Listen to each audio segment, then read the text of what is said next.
Morning, friends. Beck the Feminist Lawyer. So, I'm currently reading Alice Miller's Drama of the Gifted Child, and I strongly recommend this book. Not so woo-woo self-helpy, like much more clinical. Love it. Anyway, one of the things that was just said in the book really hit me hard. Okay, so I'm paraphrasing this, but it's as close to the quote as I can remember. It was, "Disregard and disrespect of the weak is the surest safeguard against one's own feelings of helplessness."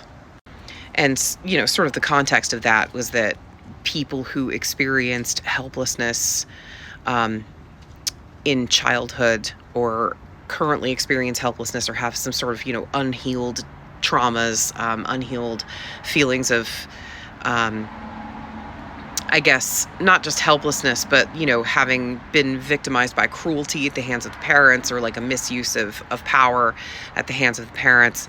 If they don't process that, it's going to follow them into later life. So like when a small child experiences cruelty or misuse of power at the hands of their parents, they don't have the capacity to really understand or even assess whether their parents are in the wrong. They're just seeing this as the way of things.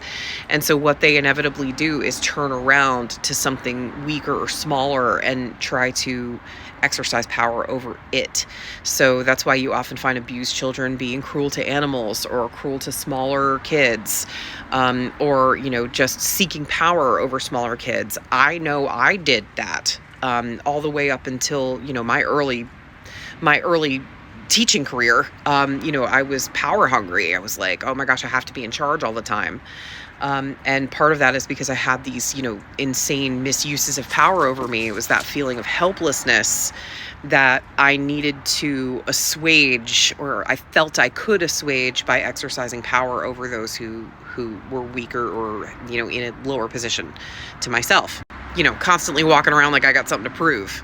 But most of the time where that need for power comes out in the unhealed,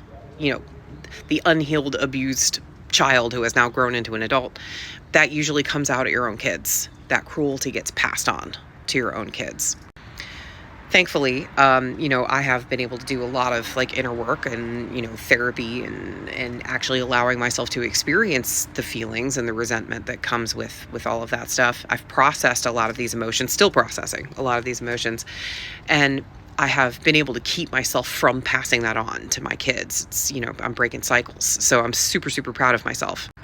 But circling back to that quote, disregard and disrespect for the weak is the surest safeguard against one's own feelings of helplessness. It really explains the fuck your feelings crowd, doesn't it? The first ones to step up and go, oh, are you triggered? Or, oh gosh, these snowflakes or whatever. Anybody who's calling you a snowflake, yeah, that is the most helpless feeling motherfucker in the room. Anybody using the word triggered as a euphemism for just getting upset, yeah, that is a person who feels very, very small. And these folks just need to go talk to a trusted professional and realize that they need to get over the fact that mommy was mean to them. They need to accept that those beatings didn't make them better. And once they're able to face those feelings and sit in them and actually experience them, it will keep them from passing along that cruelty and that, that unnecessary exercise of power over the people around you. No, those beatings didn't make you better. They were not good for you, no matter how you slice it. And passing it on is abuse. Beating your kid is abuse, always. And if you're beating your kid because your parents beat you and you think you turned out fine, you didn't turn out fine, you're beating kids. Disregard and disrespect for the weak is the surest safeguard against one's own feelings of helplessness. Do you feel helpless? Then put the damn wooden spoon down and go to therapy. Stay safe out there, friends, and be nice to your kids.